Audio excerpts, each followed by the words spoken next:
Should be good to go, Walt. Thank you, Lou. I'd like to call this meeting of the governing body of the Township of Bethlehem to order at 7:45 on Thursday, the 19th of August, 2021. This meeting is being held in accordance with the provisions of the Open Public Meeting Act. Adequate notice of this meeting has been provided by prominently posting such notices throughout the year on the Township Bulletin Board outside the main entrance of this building and on the official Bethlehem Township website, as well as being published in the official Township newspaper within the time frame prescribed.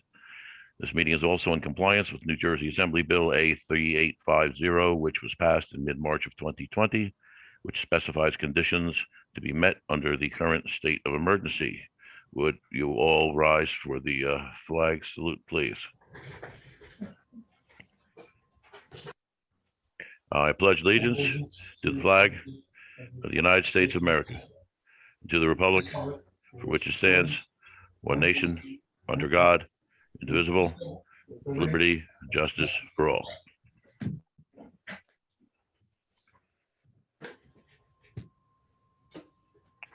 Christine, would you take the roll call, please? Baumgarten, Here. Randolph, Here. Keith he will be joining us later. Muir, Here. Nelson, Here. Benbrook. Here. Thank you. Thank you. Before I start the meeting, I'd like to say a quick something about last meeting that we had that we tried to hold in public. It was supposed to be an in-person one. There were people pushing for in-person meetings to get back to some state of normalcy. We were supposed to have a set of protocols in order to do that, which were not in place. As of the day of the meeting, I started to get emails a couple days before the meeting expressing concerns over what safety issues or protocols were being established in order to keep the spread down and whatnot, and what were required. And a number of emails and a couple of phone calls. I got one phone call Thursday morning from a gentleman that asked whether we had established anything, and were we setting up a registry of vaccinated individuals in the town, of the vaccination state of everyone in the town that we were going to publish. And I said, no, there's been no discussion of that, and I certainly hope there isn't any while I'm still here. And he asked the status of my vaccination and my family's, and I told him that my medical history is none of his business, and that's when he got agitated and screamed, "It is if it affects all the rest of us." And he went on to get quite irate. At what point he said, "I hope you and your family all die. It's the only way that we're going to be safe." I said, "Thank you very much," and I hung up on him. With that in mind, I did not really. If we're not ready to have some kind of civil discussion about what we're going to do and who's going to die, we can have meetings like this until it all gets straightened out. Because I'm hearing nothing but additional shutdowns, lockdowns. At the same time, everyone wants to go out and have a good time and continue to party. I don't even know what to think. I'm not a doctor. I'm a retired engineer. I don't know what the hell's going on. All I know is that it's confusing, and people are afraid, and they're starting to get angry at one another. So I called for a vote by the committee to requested whether we wanted to have it or not. Anyone who had a question could have asked. I would have been happy to call. The people who went to Facebook and posted garbage about me were apparently embarrassed because they had to take it down later because it was absolutely wrong. And here we are back at virtual. And if I have my way, we'll stay that way, at least as long as I'm here. So with that said, I'd like to make a motion to accept the public and executive session minutes of July 15th, 2021. Do I have a second? Second. All those in favor? Aye. Aye. Aye. Aye. I'd like to make a motion to accept the resolution 2021-76, authorizing the Township Booster Club to hold a special gathering at Heritage Park. Do I have a second? Second. I think there was Okay. an amendment. I think there was an amendment to that Paul Okay, wanted. so there were two. No, we haven't amended anything. We're going to discuss that right now. Okay, so there were two issues. The first was the alcohol. We don't want to give permission for alcohol use in the park for that day. So, and it's a pretty simple one to strike out of that. Then item number 2 on the first page is the Booster Club shall provide its own expense insurance coverage for this specific event. The insurance, my understanding from our risk manager, is that the Booster Club has been and continues to be covered as a quasi committee under the township insurance policy, including this event. Okay, two things, on item number 1, I know that we had authorized alcohol consumption at a community day in the past, and there were troubles from that. But I Did it also know that, once, maybe twice. yes, I know there's always been trouble, but I also know there's alcohol at them no matter what we allow or don't allow. So I offered up the option, although I did stick it in the wrong spot, I must say, because no, the Booster Club did not request to have it. I just thought I would throw it in there so that it would be a discussion item when we pass the resolution. And I'll be happy to strike that. But at least it can be said now that we discussed it and we specifically did not allow it. So if somebody says down the road, hey, I saw it there anyway, it was specifically disallowed. It wasn't an oversight and it wasn't, okay? So Yeah. I'm happy to do that. We want we want the Booster Club to get this thing off the ground. The insurance issue is a little bit more of a problem because there's, I guess, Mr. Gemmell can't seem to find anything that indicates that the Township Committee has ever accepted the Booster Club as a quasi arrangement. We've been working with him back and forth on the emails to try to get that straightened out. And as of right now, we haven't.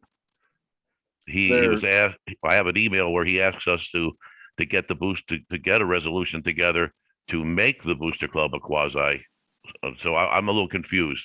That's all I can say. Yeah, my understanding is their charter as a 501c3 states their only existence is to support recreation for the Township of Bethlehem. So they have no other purpose. And at the time, No doubt. that I would hate to say it was the assumption was sufficient. I don't know if there was a resolution passed. I'll leave it to Mr. Benbrook whether we need a resolution or if their charter is enough of an existence. Well, what we need is for Mr. Gemmell to say what he wants, because if there's an issue and the insurance company has to say, well, it wasn't really an issue. We need to have the assurance of the insurance company, not the attorney.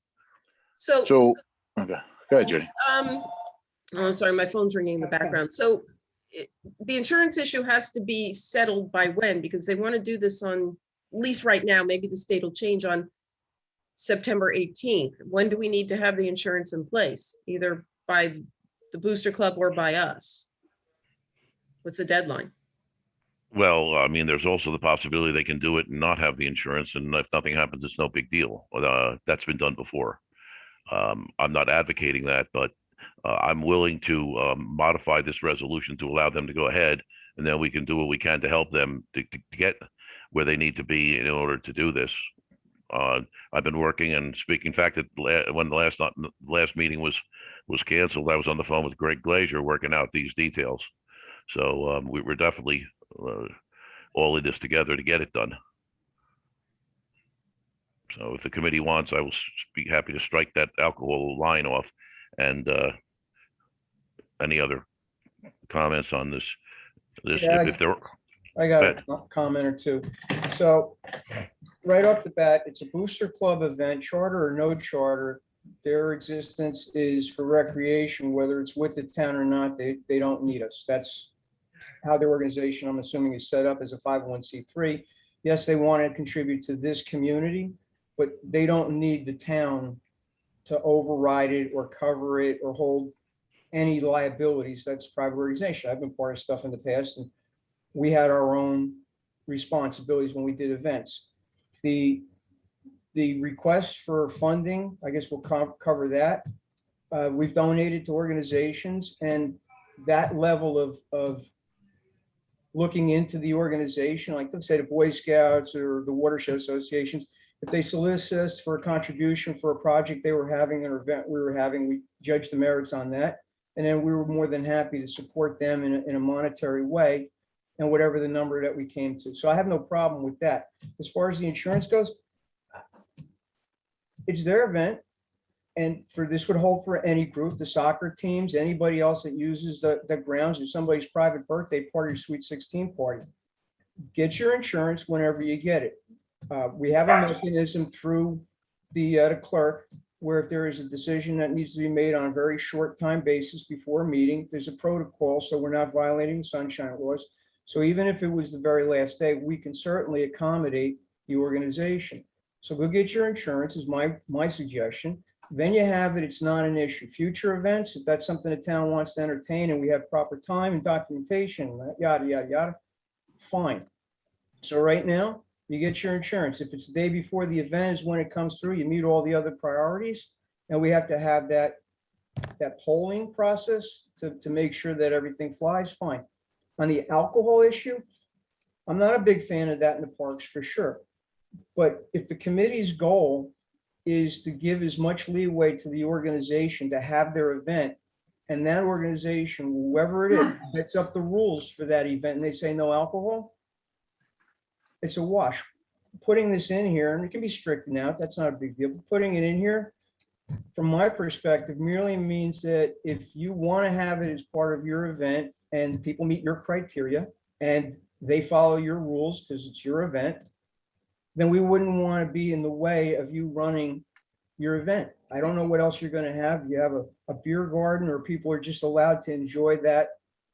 They like a beer with their barbecue. I don't have a problem with that. And I wouldn't want the state police coming down because somebody does complain and they throw this that it wasn't in the resolution, and now the organization is on the hook. So I'm okay either way, striking that part out. But I believe the intent was to make it as freely written as possible for the Booster Club to structure the event the way they wanted to have it. Hot air balloons, whatever else they want, alcohol. So that's my spin on it. Yeah, it's not a criticism. I just thought I spoke to Mr. Glazer too. He's very strong and I support him in that, not having the alcohol. So I suggest we remove that. The insurance, we can leave alone and see if we can come to some sort of resolution, whether Mr. Gemmel can figure something out that we can do as a township beforehand, or the Booster Club works to provide insurance. We'll continue to figure out what that road is to get through the resolution for tonight. I think that works. And Paul, since this is kind of one of your things, if we're contributing, because that was one of the sticking points as well towards the event, which the fireworks expense was the issue. What are we talking about? Because again, in this sort of scenario, I'm not opposed to that at all. No, this year, to make it easier, the Booster's not requesting any contributions. That's fine, but it's not, from my perspective, contributing is a donation, just like we did for the Scouts with some of their projects, the watersheds associations. That's not really, at least for me, that's not a sticking point. The fireworks are typically around $4,500. But again, if it makes it easier this year, the Booster Club can cover the cost of those fireworks. All right, well, maybe then that can sit on the table, and if there's a change on that particular point, then it can always be revisited. Okay. Well, we can pass it as is with the one correction of striking the consumption of alcoholic beverages. Is Mr. Keefe here? I'm here. Oh, okay. I thought that might be you. So we're passing this without the consumption. I mean, because I'm kind of with Art. If they wanted to have alcohol and the insurances are going to be in place, I'm actually kind of the opinion that, yeah, I'm with Art on if you want to have a beer with your barbecue, I'm kind of okay with that. But so if we pass this, we have to pass this without the consumption of alcohol is what I'm hearing. Or do we have to vote on we have that option, too? but I'm a little There's confused. there's no restriction on alcohol in a municipal park. It's up to you guys. I would, again, Mr. Glazer stated he didn't If they want to don't have mind, it they in don't there. mind. so And I'm I willing to think take it out. Yeah. Yeah, and if they are going to end up being responsible for the insurance, it would probably be advantageous for not have it in there. I think our insurance also covers everything as well, but we can get the final word on that from Bob. Okay. Mr. Keith, did you have anything to add on this since you just got in? No, so what's going to happen now? You're going to actually take the alcohol out of this resolution? We're going to strike the words, the consumption of alcoholic beverages out. So in other words, if people, people are gonna still drink down there, whether we have a resolution which includes that, who's gonna be the one to say, oh, no, no, no, you guys can't have alcohol? Not No me. one's gonna be down there policing that, are they? Who knows? Well, Steve, That's what I mean. I don't want people getting in trouble if they're down there having drinky poo. Steve, that would fall back on the hosts or sponsors or event coordinators. And in this Okay. scenario, they would use the resolution as their backup to not having it. It's not included in the resolution, so therefore you shouldn't have it. That takes some of the pressure off of them by saying, hey, this is the structure of the event and we're asking you to abide by it. So you can use it in either direction and it still works out. But you know as well as I do, there's gonna people be still down there. It's like, oh, I didn't know. You know what I mean? They just want to have a good time and having a barbecue, and alcohol usually goes hand in hand with that. But All right, You I know? suppose- Well, by having a discussion about it right now, we actually put it on the table that it was not allowed. So Okay. that was really my purpose of having it in there, so we could say that it wasn't allowed, so that the township committee could reduce its liability if there was an issue. Okay. and advertised accordingly. Just so before you take a vote, I'm gonna abstain because I would love you guys to have community day. I'm all for it, but I feel kind of very uncomfortable about putting my name on something that people could possibly still get COVID about. I'm a freak about worried about COVID. So I really hope you guys pull it off. You have it. I'd gladly to do the fireworks for you. But I'm gonna abstain from this, and I hope you have enough votes to pull this off, guys. So that's all I have to say about it, and I'm sorry.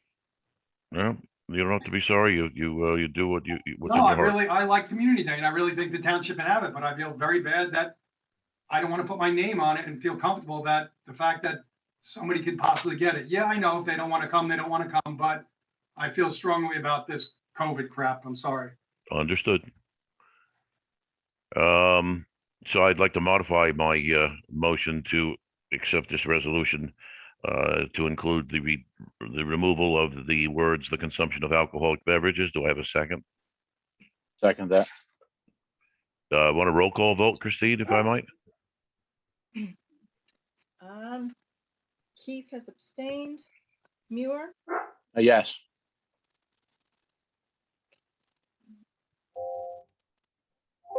Ben, I think my name was called, yes? yes, okay. Yes. Randolph, Yes, Baumgarten, Yes. thank you. No, thank you, Christine. Okay. We have the bill list. Actually, we have the bill lists from the last meeting. Some of them we did make a motion to pay, the ones that were time sensitive.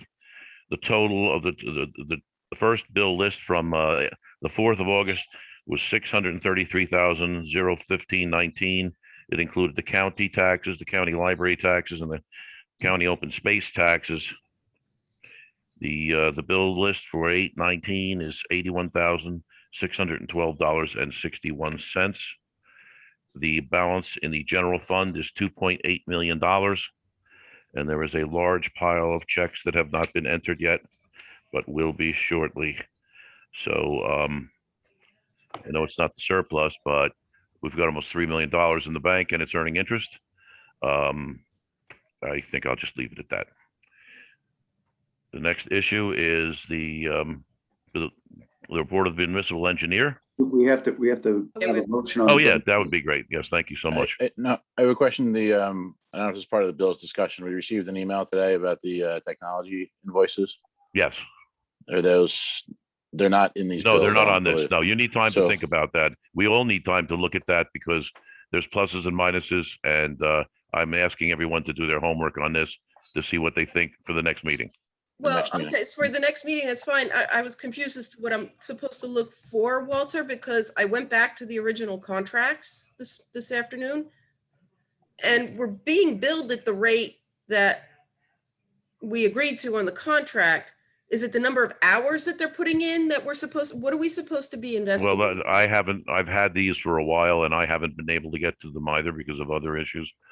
There's not a lot of us doing a lot here, and it's definitely too much to do. But I understand that every time we get a lot of questions, they've called Scott back in, and he's very, very, very eager to help out and to make sure everything goes back in place right. And I'm not sure whether he's getting called when he shouldn't, when they should be calling the who's that? mycorporatehosting.com is one of The them. help desk, yeah. Yes, the help desk. I've called them a few times. I don't know if our staff is really headed in the right direction. Sometimes they call him in. Sometimes he comes in just to help them when they ask for it. So that's what we need to look at to determine whether or not we want to consider paying these, or they should they've been taken care of as part of the debugging of the original system. That's what I want you to look at. I don't have an answer for that right now. Okay, yeah, because that's a difficult thing to prove as to the amount of hours. Now, if we need to talk with everybody up there and saying, make sure you're calling the help desk first and not incurring the We're working on that. Yeah. hours, then that's, to me, that's the issue. But from what I can tell on, they're matching what they stated on their contract. Their rates are, they're not doing anything that they're not doing per that contract. So. Right. You probably spent more time looking at them than I've been able to, unfortunately. I used to write those contracts for a living, so yeah. Very good. Very good. Okay, Yeah, we'll deal with that. Please, between now and then, check it out. I promise to do the same. Okay, I'd like to make a motion to pay the bills. Do I have a second? Second, Christine, a roll call? Keith, Yes. Muir, Yes. Nelson, yes, Randolph, yes, Baumgarten. Yes. Thank you. Okay, a bill list. Oh, I'm sorry. That was for the, I'd like to make that, we have two resolutions. I'm sorry, I put them together. I'd like to make another motion to pass resolution for the bill, to pay the bills for August 19th, 2021. Do I have a second? second, All those in favor? Any questions? All right, roll call, Christine? Keith, Yes. Muir, Yes. Nelson, yes, Randolph, yes, Baumgarten. Yes, thank you. Thank you. Now, the report of the municipal engineer. August 4th, 2021, the Iron Bridge Road site meeting with the mayor and the DPW and a resident.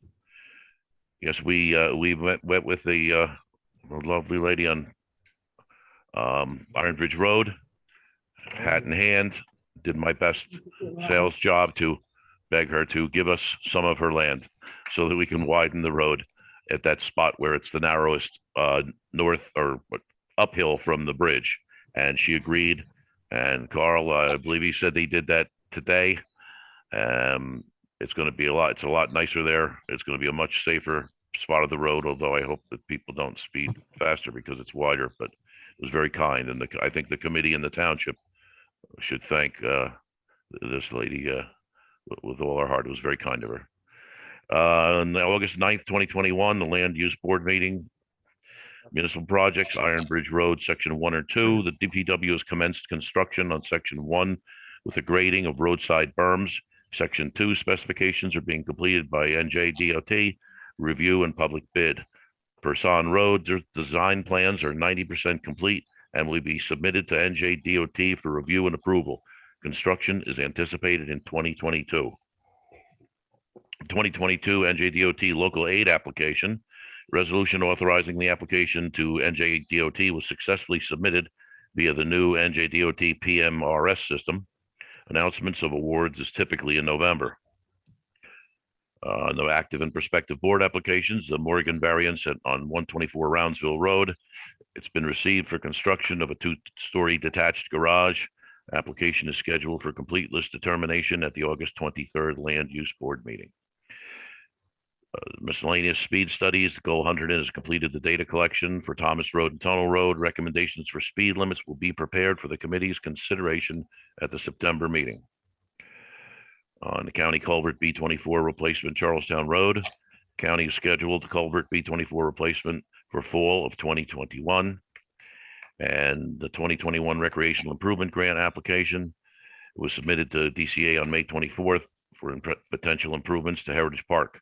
As of the 19th, no awards have been posted on the DCA website. Old business. The discussion of the Belgian block damage on Swayze Court. Make a motion to open the discussion on that. Do I have a second? Second. All those in favor? Aye. Hi. Hi, All right, Mr. Keefe, you had yes. done some work on this, correct? Yeah, me and Art met and we came up with a plan. So I guess I'm gonna turn it right over to Art, and he was handling this, so if that's okay with you, Artie. Yeah, and I've had some follow-up conversations with Carl, a little more information. So we met just to get a little more detail. Everybody remembers the original issue, claimed that the snow plowing operations of our DPW had knocked the driveway pad Belgian block that separates the private driveway part of the apron from the road, knocked them loose, and the owner at his expense took care of both the resetting of the block, fixing those areas that were affected by snow plowing operations, as well as correcting the driveway and making it proper and stable for the future. The issue came up because the resident, believing they had to do that on their own, saw where our DPW had taken care of two driveways. There are 2 points of entry for a horseshoe driveway for residents on Williver, and that's what prompted the question. When we're talking to Steve Douglas, got a little more follow-up information because I had met with the resident and gave that earlier.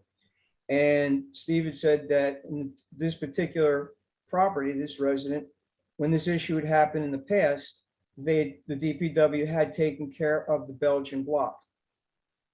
What I believe is part of the problem here was the Belgian block issue was not okay, we fixed it, it's one and done. If it happens again, that's not on us. We simply took care of it then, just like we took care of it now. So we have a couple of different issues here.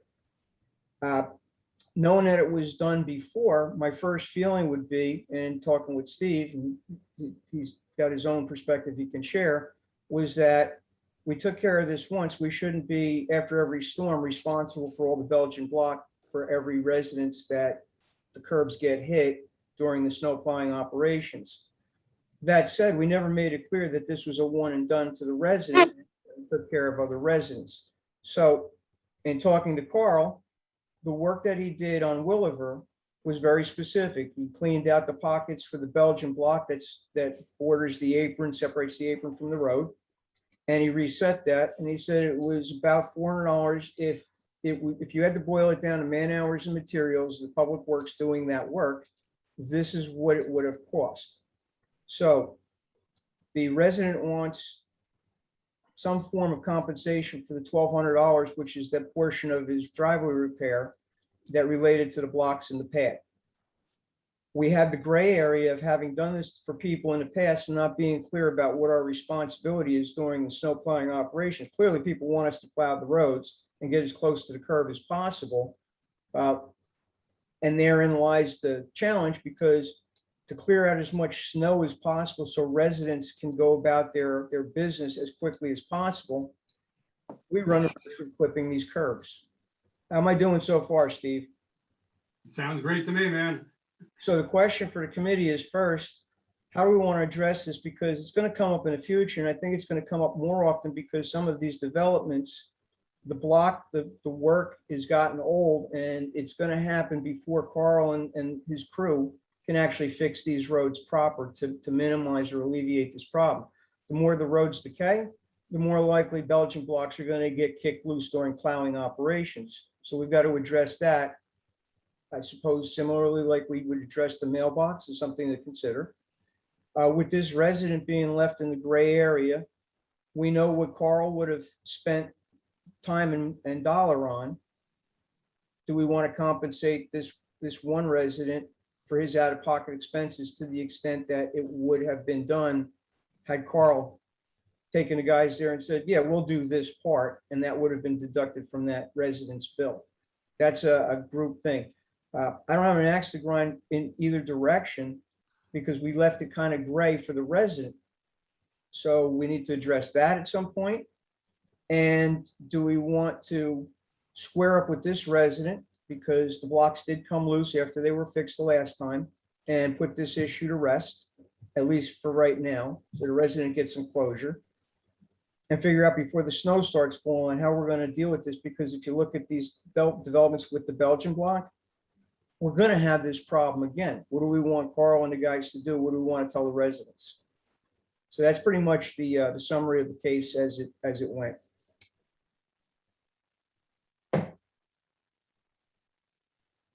Anything to add, Steve? Yeah, I was gonna say, you kind of left out the fact that it's the apron blocks, the ones that are recessed down. I think maybe I just didn't understand you, but I want to make it very clear that it's the Yeah. apron blocks that we're not responsible for, because that's when they hire their own snow plowing contractor, or if they do it themselves, that's what's causing the blocks to become loose when the plow hits them. So that's not our doing. So that's not our, I'm not going to say it's not our problem, but I don't think it's our responsibility to fix those. And that's what seems like it's getting screwed Right. up here. And You that's know, what it's the curbing that, yeah, possibly our guys come a little too close to the ones that are the curbing.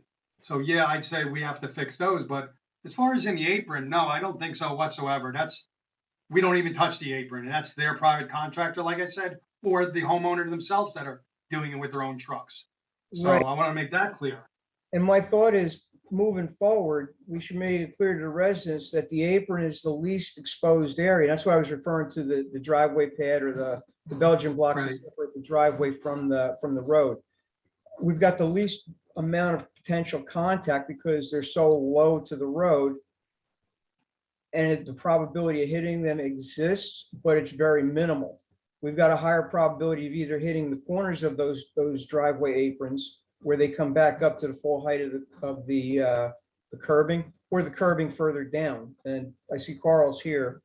He can fill in maybe any of the blanks if I left something out. No, I didn't. You did good. I mean, it's, like we talked about before, he had them fixed once. I feel the same way Steve Keith does about this. It's done. He had his shot and he shouldn't get reimbursed nothing. So that if the committee is in favor of that, we say sorry about that, but we're not going to repair it. Is that everybody okay with that?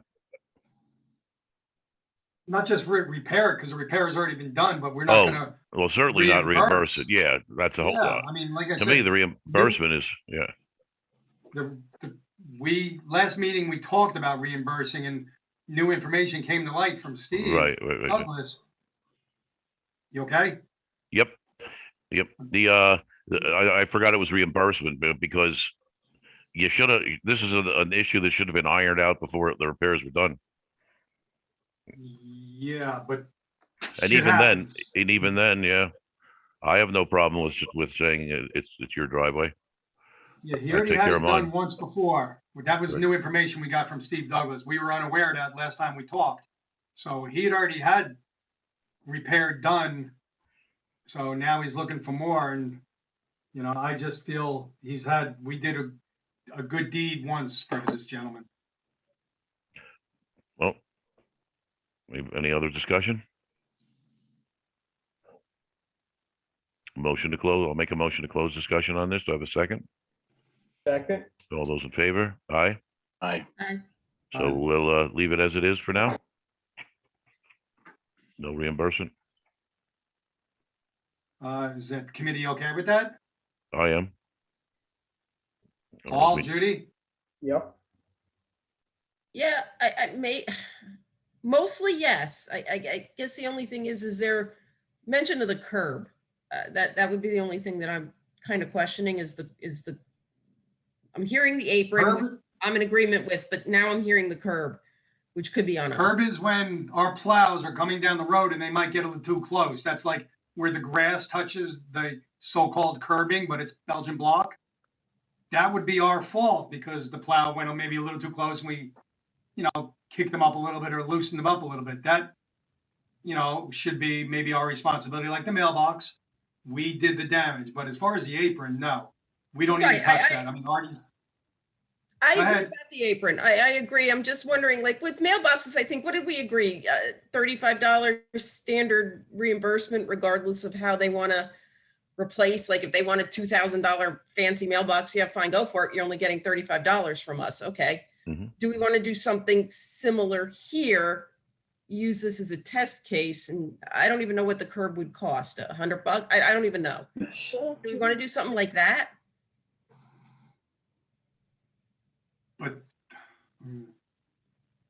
in the past, haven't we always fixed the block, Carl? The curbing now, not the apron, but the curbing. The curbing we always fix. Oh, okay. The curbing we fixed. It's the aprons we did for a couple, but We're trying to get away from that. yes. Well, and I would imagine we're at a point where first off, we've got to give Carl some instruction on moving forward. That if it's curbing above the pavement itself, it's not part of the apron. He continues as usual and he would fix that in whatever manner he sees fit.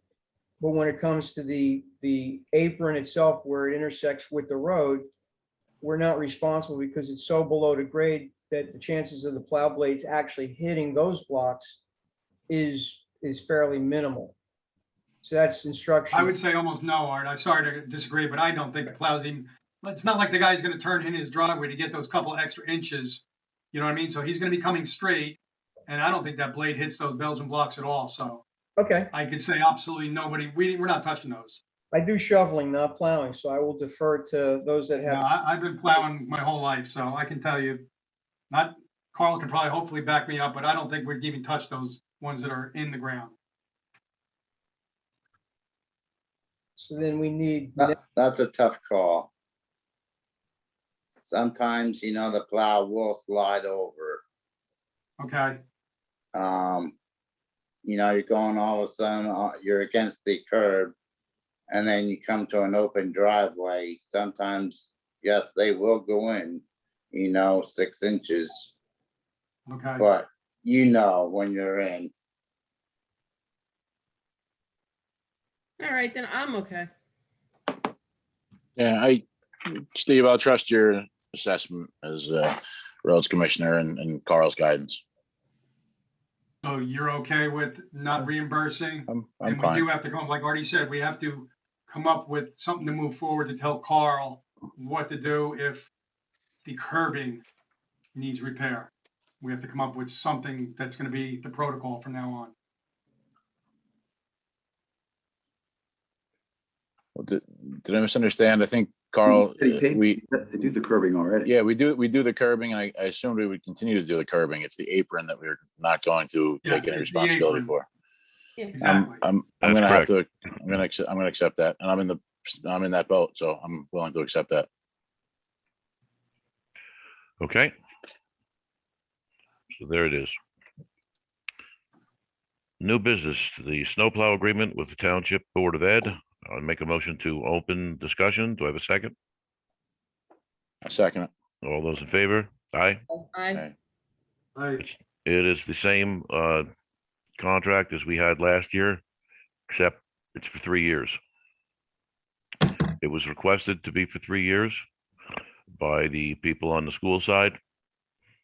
And I guess a lot of our professional contracts are for 3 years.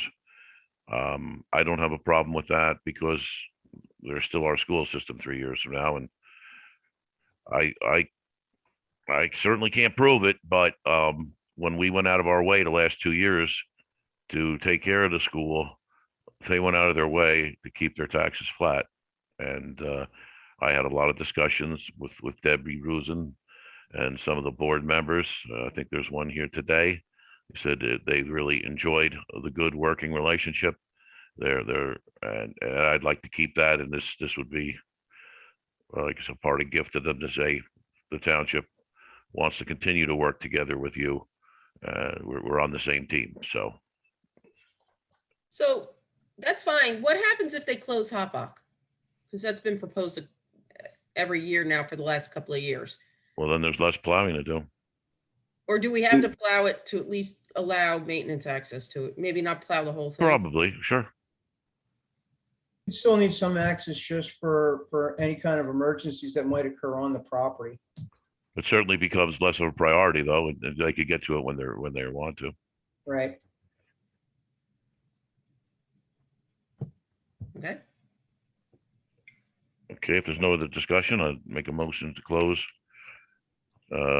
Discussion on this. Do I have a second? Second. All those in favor? Aye. Aye. Aye. I'd like to Aye. make a motion to approve and to authorize the mayor to execute this agreement between the Township of Bethlehem and the Board of Ed. Do I have a second? Second. Roll call vote, Christine? Keith, Yes. Muir, Yes. Nelson, Yes. Randolph, Yes. Baumgarten. Yes. Thank you. Thank you, Christine. I'd like to make a motion to open a discussion about the compactor in the DPW yard. Do I have a second? Second. All those in favor? Aye. Aye. Aye. Who wants to go first? I can. I know people, I know a lot of folks that want this service. And my guess is that just about every one of them doesn't have garbage service, probably burns their garbage or throws it into the dumpster at work and relies on our service for the recyclables, single stream.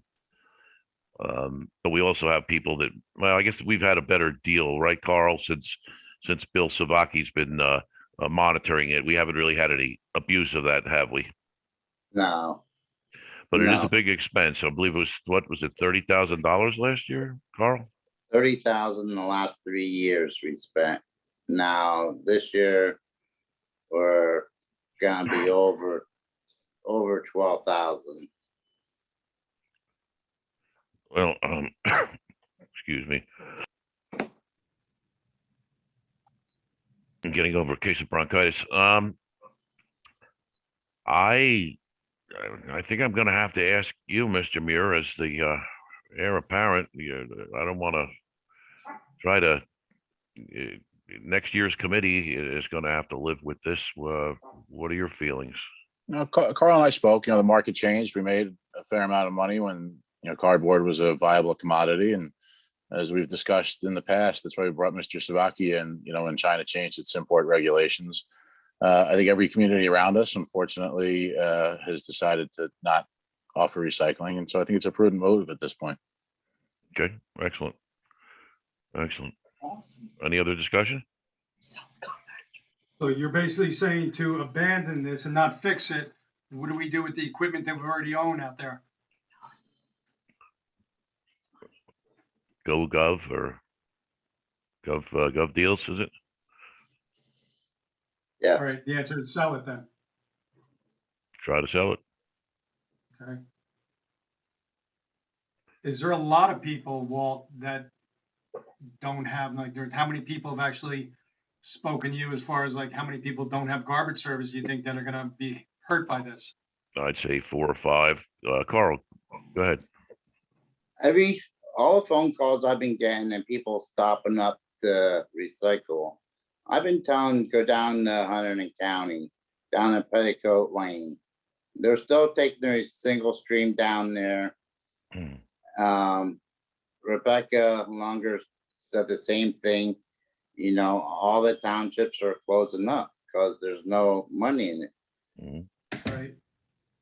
But they can take it down there or put it out with their garbage. I had one resident that was asking about it, and I said, "Listen, I have a big can for recycling that I put down once a month.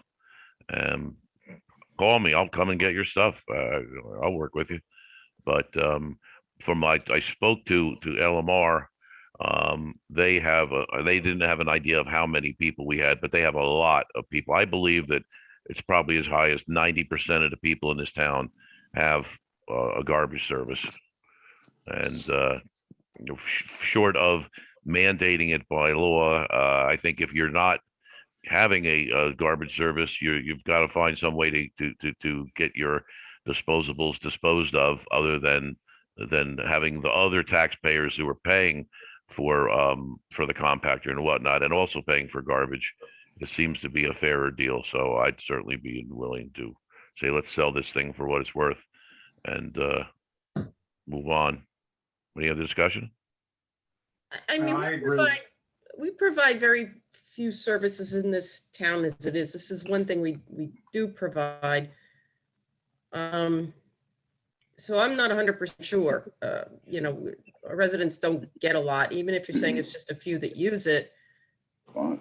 It's something that we offer in terms of services that, for the most part, we don't offer outside of our Great Roads Department, a heck of a lot else. So that's kind of where I'm at.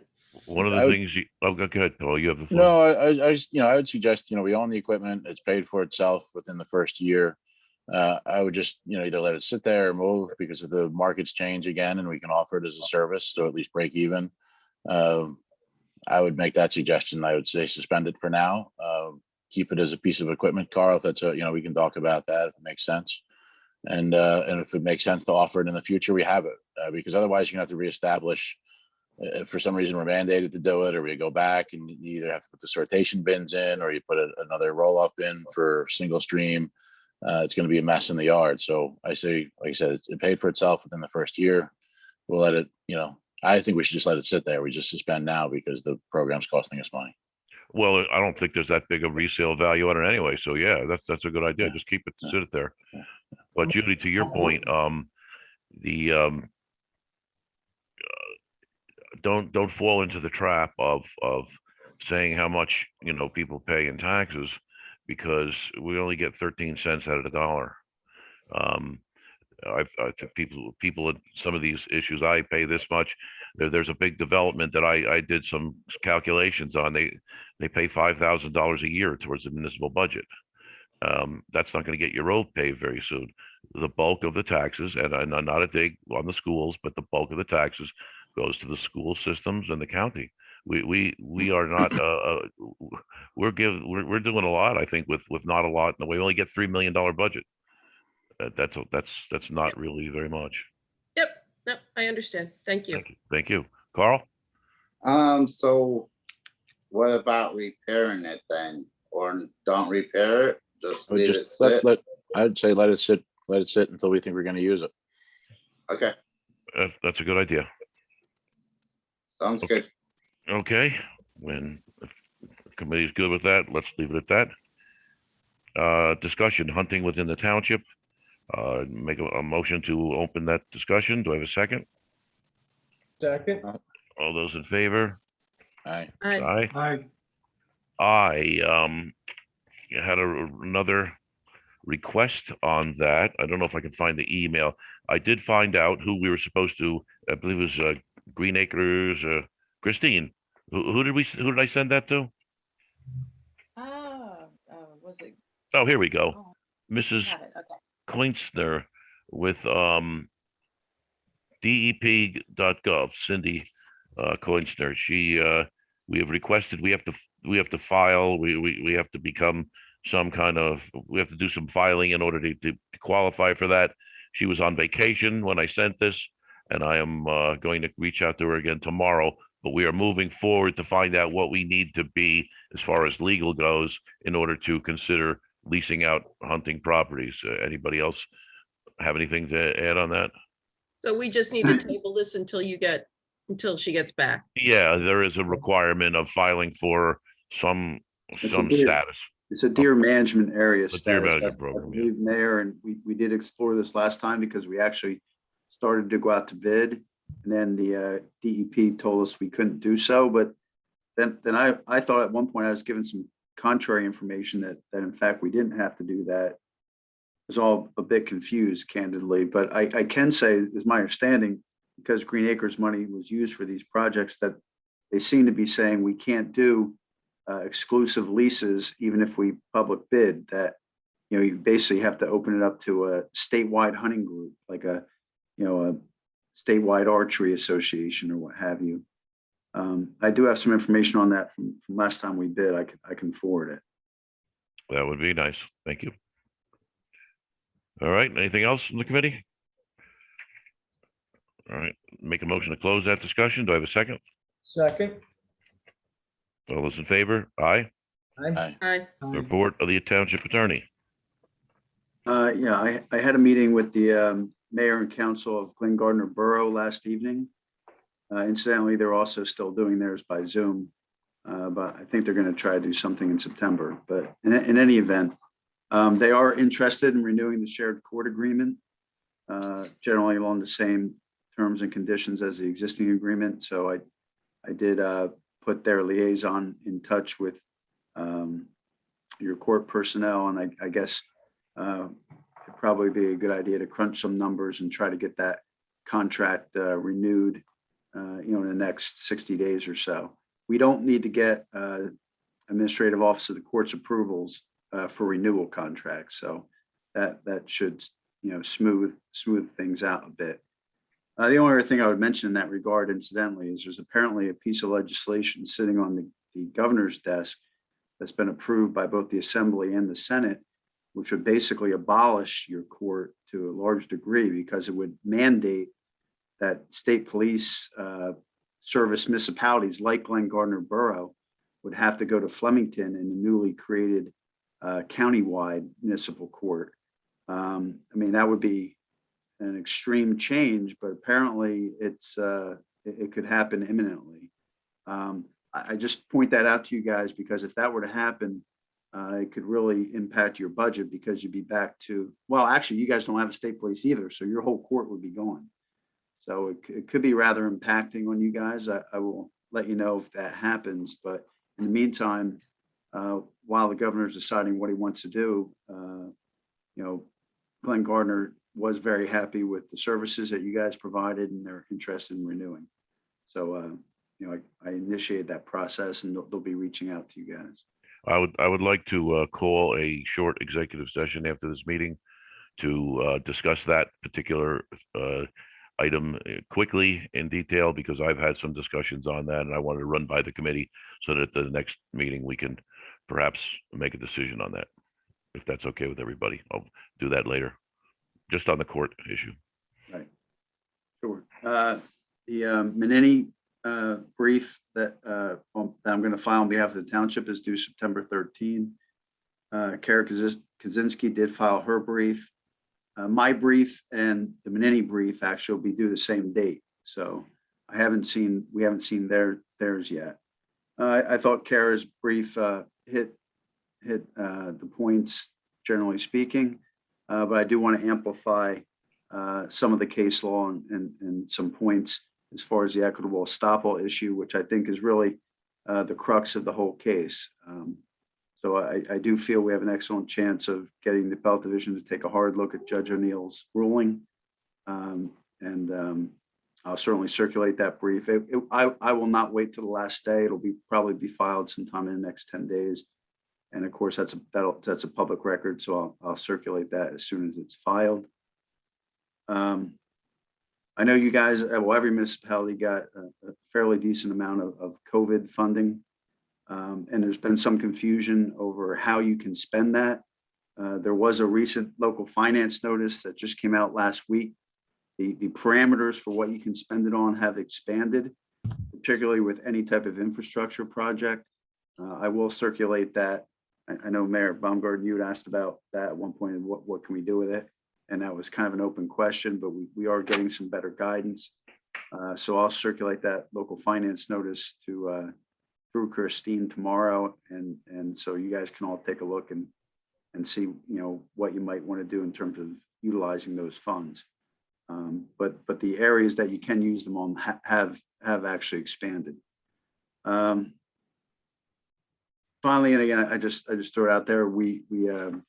I would remind you at some point, it probably would be a good idea for us to take a look at a in rem foreclosure action to kind of clean up some of your many outstanding tax sale certificates that you guys own. and we're not getting taxes paid on those properties. But, so, we can keep, at some point, we should probably take a look at doing that. At this point, it can be this year, next year, what have you. And beyond that, that's about it, unless anybody has any questions for me. Any questions? Thank you, Mr. Benbrook. Welcome. Report of the zoning department.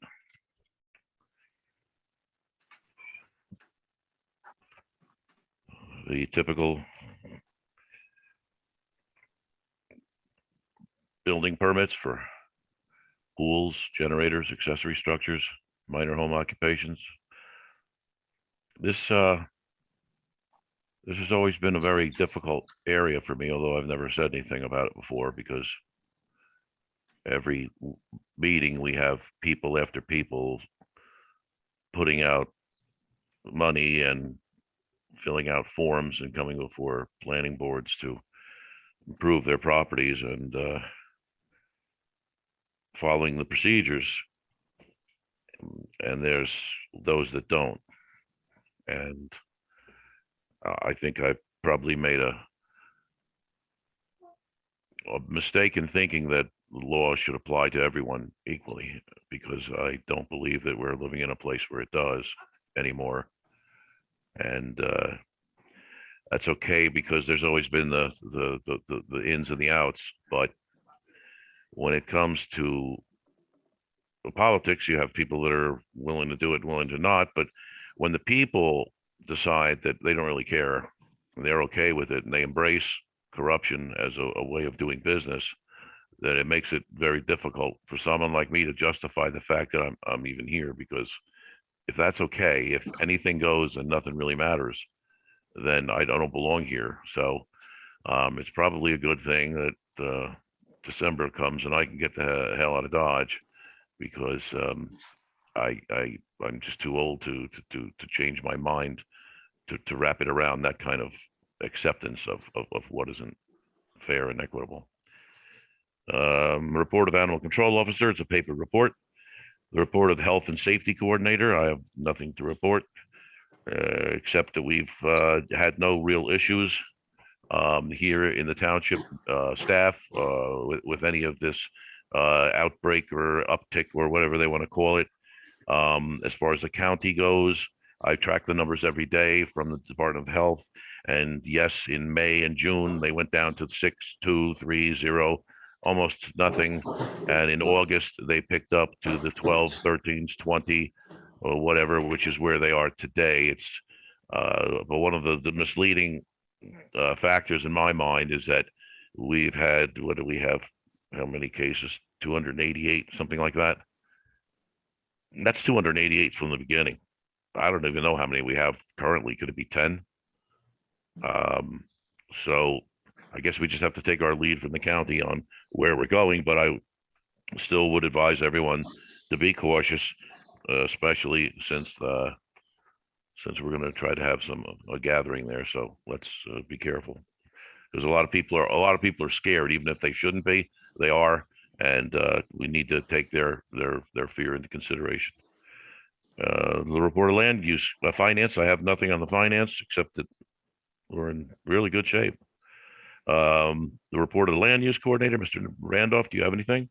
Well, just said the planning board meeting went over a septic and the issue about the mounds in the front of the yards. It worked out in favor for the resident because it was unique what they were presenting. And I look around, to me, once there's grass over the top and the way this is, I don't know that it was ever a great issue per se. It is what it is, but that was the only thing that we discussed at the meeting. And I understand that the meeting for Monday has been canceled. Art and I were leaving the municipal building today, and I stopped in front of the house across the street that had that mound put up, and I motioned him up behind me. We looked at the mound system in the front of the house, and I'm like, that really looks a lot better. I mean, I've been here 40 years, and that mound is actually, I'd like to have one myself. It's a nice green. I don't know why anyone would be offended by them, to be quite honest with you, but to each his own. And then that's why when I'm at a meeting like that, I say, how many people really look at other people's properties, and how much should we really care? We should make sure that things are functional and not dangerous, certainly, and that they follow the codes, but to each his own. Report of the governing body members. Ms. Nelson? One thing, I'm not sure what the agendas are gonna look like going forward, but in the last couple of months, things have been a little on the slow side. Do we want to go to one meeting a month till the end of the year? And just because I don't know what might be coming down the pike, but save everybody a little bit of time. Just throwing it out there. I've always felt that they were theater, and bad theater at that, so you're not going to get an argument from me. So I don't know if the rest of the committee would agree or not. Any thoughts? I'd be fine with that. One of our primary issues is timely paying of our bills, but we always have a window of Nothing about it. 30 to 90 days, Walt. Yes. So if we've got that, it really isn't going to affect too many things. And like I said before, we have mechanisms to deal with sudden issues that come up that are urgent. So I'd be fine with that, or at least giving it a try. Yeah, the bills would be my only concern, but if we have that window, I think it's an acceptable way to continue on for this year. We also have the ability to poll for the bills, so that worked out pretty nicely, I thought. Mr. Keefe, you have any thoughts? No, I agree with that, but you just got to come up with, what would you do in the middle of the month? And Well, we would it would still be either do Thursday? the, Just pick the first or third Thursday and just pick, you've already advertised the first and third Thursday, so I would use one of those dates so you don't have to make Christine re-advertise. right, Yeah, I would I'm agree okay. with that. I'm okay. So So you what just do have we to need to pick do? whether you want the first Thursday or the third Thursday, that's all. I You think wanna- I'd be okay with the Well, first. if we're going monthly, I guess the third Thursday, because we're at the third Thursday already, so. That's what we've been kind of Yeah. falling on from July. Yeah, that makes sense. That makes sense. Well, I'd make a motion that we alter our schedule of township committee meetings to be on the third Thursday of every month, 1 month of meeting only. Do I have a second? Second? All those in favor? Aye. Aye. Aye. Ms. Nelson, you still got anything else? No, that's it for now. Mr. Muir? Sure. So I guess the most important thing is I met with Board of Public Utilities, with the OEM coordinator, Mr. Lenzi. We met with the business ombudsman and the director of reliability and security. I appreciate I did reach out to our legislatures, Assemblyman DeMayo and Peterson, who helped arrange for that meeting. It was very productive. They had already pulled all of the outages on their record. They had pulled the blue sky outages. They had requested some updates from JCP&L for that meeting. So that was where the start. I see some residents noticed there were trees getting cut down. They're going to be cutting down 575 trees, 25 around the Perryville substation. So that should be very helpful to get started. What we did talk about was requesting a reliability study and then having quarterly meetings and asking JCP&L, not for a blanket repair, because they're not going to do that, but if we can target areas that have consistent long-term outages or long period outages and ask them each year to address it. BPU thinks that would be amenable, and JCP&L, I think, likes to work that way according to the BPU. So we also decided to look at it regionally. So I reached out to Alexandria and Union Townships, who have both agreed to start to come to these meetings. I reached out to Bloomsbury, waiting for a response. So right now, BPU has requested a detailed outage report from JCP&L. Once they get that, they're going to do their own review of it, and we will have our first meeting with BPU to start to address some equipment updates that they need to work on. So I think we have some positivity, and we'll see some action from JCP&L. Also, it was probably 3 weeks ago at this point, I toured the marijuana facility, the grow facility in Reddington with the New Jersey League of Municipalities. It was an interesting experience for the other elected officials that are here. I think they're planning on doing more of those tours. So if you reach out to the league, you're welcome to tour. It's just interesting to see how that impacted the neighbors, how the operation was managed. It was a great learning experience. I'm happy to share. If any residents want to reach out to me, I'll share the details of that tour. Again, I definitely see, we need to know what the regulations are. I still don't think we have them from the Cannabis Commission, so I think we made the right move, but the more knowledge that we have going forward is going to be important. So I was happy to take that tour. And then last night I attended as the town liaison to the Musconetcong River Management Council. There's a USDA presentation on rural development grants. Some, might be some opportunities down the road that we can take advantage of those, but no other significant updates from that meeting. And my dogs want to report too, apparently. But that's it, unless there's any questions for me. I heard that regarding that facility over there on Route 22, that the residents, I heard it on the radio, the residents are going to petition the town to do something about the smell. So when I was there on the tour, if you go past the facility in the parking lot, there are these big metal boxes. Those are air exchangers that supposedly don't allow the scent in or out. They kind of capture it, and they're not installed yet. They're masking the smell now with a skunk scent, which is, I guess, less offensive, or supposed to be less offensive than the smell emanated from the process. They both grow and process and package there. The manufacturer actually stated that in the long run, it's cheaper for them to have those air purifiers than to keep paying for whatever the skunk scent cost them. So I think it's already part of the plan, and I believe the planning board in Reddington had stated that was part of it when they built it. I guess they're just allowed to do it in phases, because I think there's still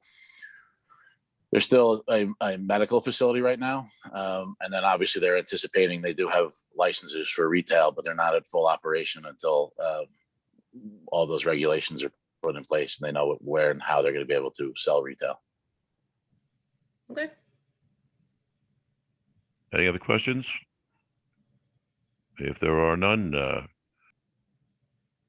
Mr. Keefe, you have the floor. I have nothing to report, but I just want to thank Artie for giving a lot of information about the Belgian block, and I hope that solves a lot of the problems. So thanks again, Artie, taking that. Cool. Thank you, Mr. Keefe. Mr. Art, Mr. Randolph, go ahead. I'm good for now. It's been a long couple of weeks, so. Okay. The report of the mayor. I think I've covered just about everything. I would like to ask the committee to determine that this pending litigation, this tort filing that we have, be handled by the insurance company law firm and not have any involvement with our township attorney. They have lawyers. They're the ones with the money. They're the ones who are going to be able to decide what's the smart way to go forward. I'd like to leave it at just that, but if it's required, I can go into it. Well, that's precisely where I'm trying to get to be honest with you. I think you're absolutely correct, Mayor. I have no interest in, nor would any municipal attorney, myself or any, successor to me next year, what have you. This is absolutely something that we'll have insurance coverage for. That's been my whole goal, really, is to make sure we preserve that insurance coverage. I agree with that wholeheartedly. I did reach out to Bob Gemmell, our risk manager. He's away on vacation, I guess, for a couple of days. We don't have any assigned adjuster yet, and that would be step one. An attorney will be later on, if at all. But there'll be an adjuster assigned. There'll be claims numbers assigned. We'll probably get either declination letters, which we may well get from our general liability carrier. But I would certainly think this claim would be picked up by our public officials liability carrier.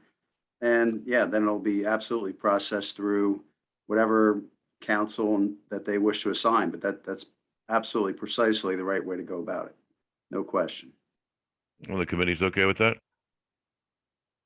Point of contact would be the committee. The point of contact has always been through Christine with Bob Gemmell and everything else. So There you go. everybody's been in the loop throughout the whole process. And Christine, make sure that the parties are talking to one another, and there we go. Works for me. My fear is not to go into anything on this particularly. My fear is the delay, it'll go away, has been employed in this township for as long as I've lived here, and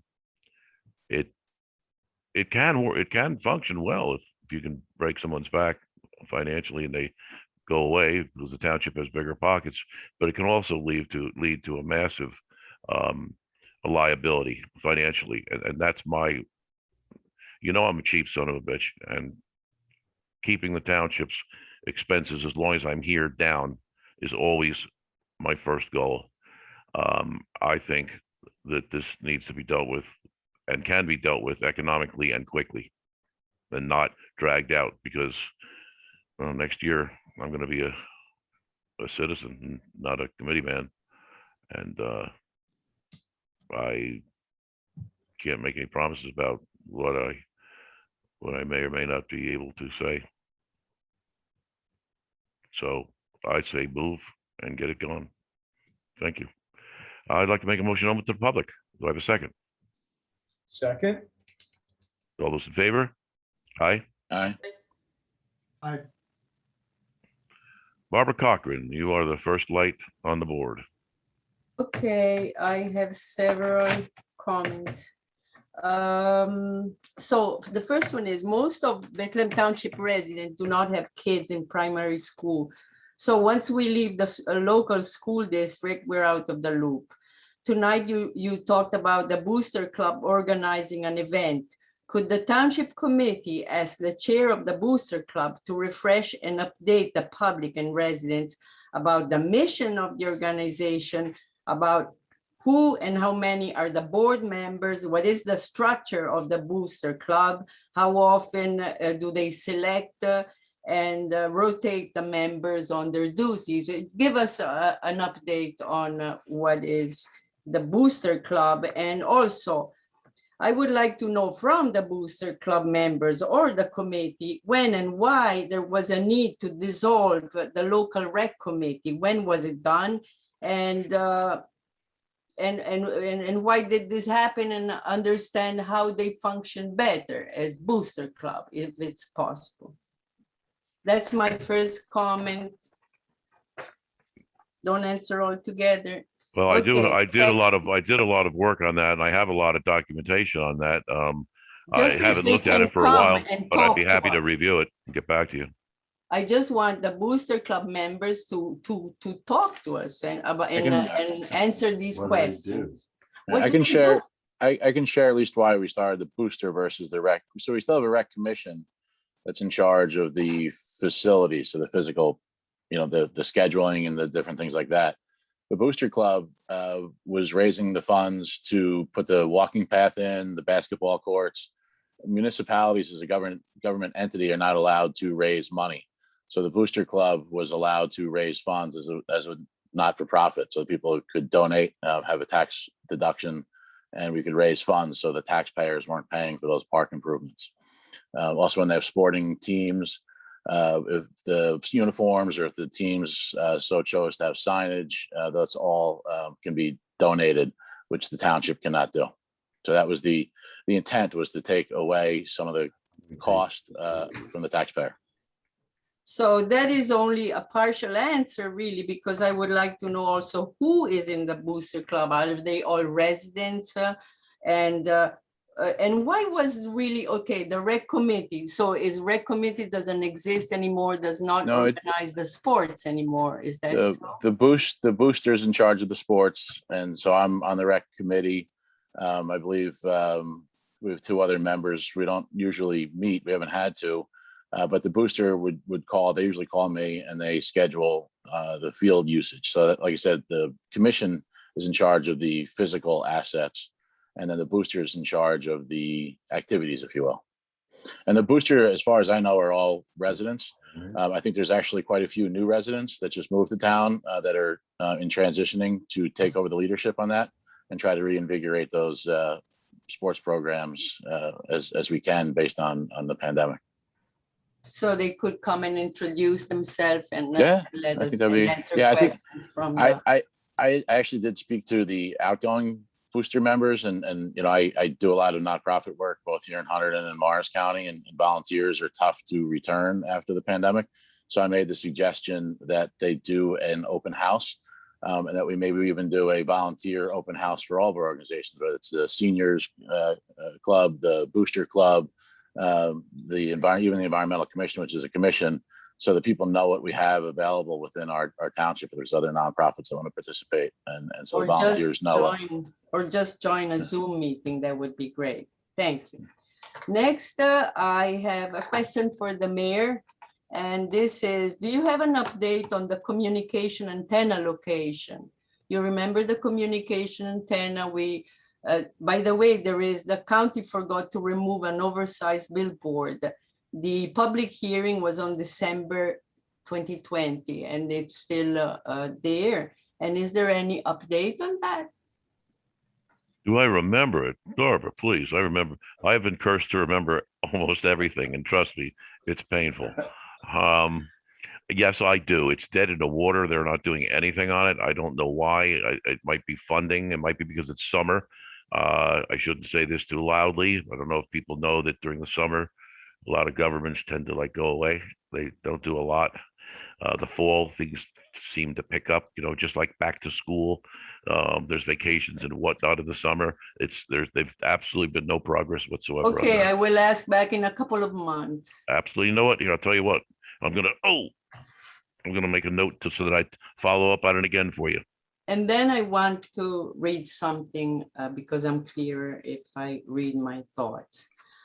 So I want to thank you, Mayor Baumgarten, for listening to me and others with the same concerns. You listened about the DOT rock falling issue, about the proposed antenna on Green Acres property, and also about the ADS Menini debacle. You listened without contempt, without grimaces, without gloating or bullying, and took sensible action. I'm grateful for that one. Thank you. Well, thank you, Barbara. Thank you so much. You are the first and probably the last. I appreciate that. Any other public comment? Hi, it's JP Migliaccio, Chief of Glen Gardner Fire Company. Yes, sir. How you doing? How you Not doing, too Chief? bad. Like to say, we're doing pretty well down here at the bottom of the hill. Been pretty quiet in our neck of the neighborhood of Bethlehem Township that we cover. I was just wondering, back, I believe in July, I finally got my voucher for a donation, and I sent that back in. I was just wondering if you guys got it. I've emailed your financial lady, and I've never got a reply back that she got it, and just trying to check up on it and see what's going on. Bear with me a moment here.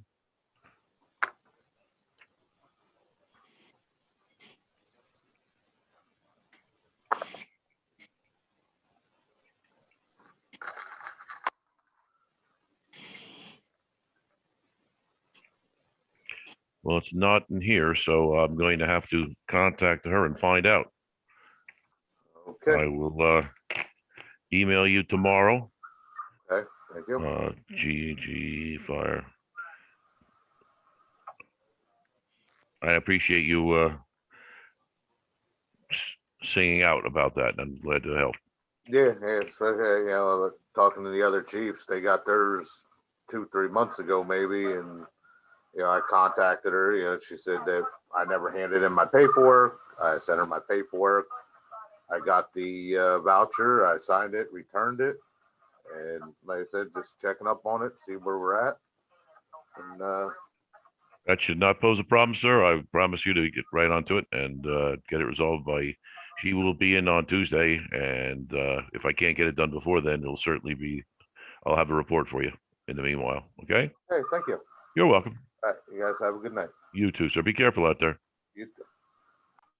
Any other public comment? Yeah, I got one, Walt. Ken, go ahead. Ken Chalet, Block 28, Lot 3. With the pending federal infrastructure bill, with what's coming down, and as part of planning board process, I'm looking at possibly discussing or looking at electric vehicle charging stations at Heritage Park. I think it's something that we might be able to get some funding with. We have the pavilion up there. We have a roof which is underutilized. We can get some solar panels up there, and we can, investigate whether there could be some money spun off of what those charging stations charge. Quite a few years ago on the planning board, we had a neighborhood solar company come down and give us a plan and discussion which went into the state of New Jersey for a neighborhood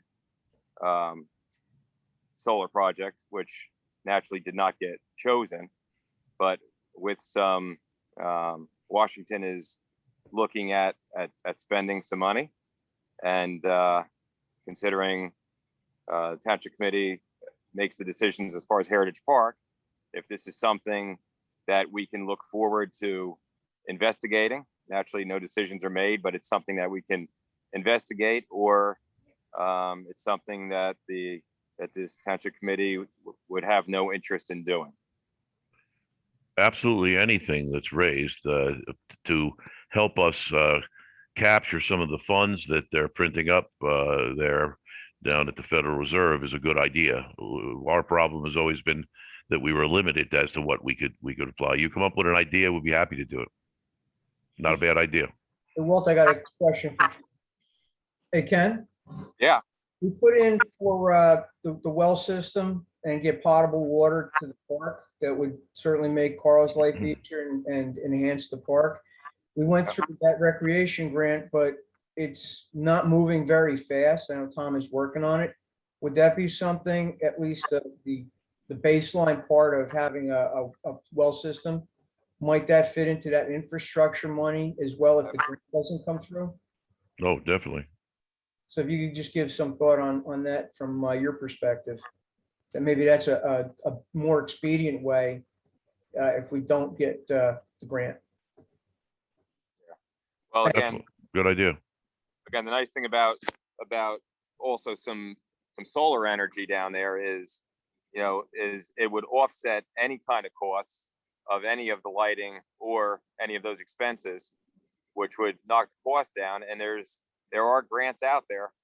It's a matter of whether or not we want to put some time into getting it, and considering the improvements that have been made over to the park over the years, and the advent of electric vehicles, and the fact is they are coming out, and getting mass adoption as it's moving forward.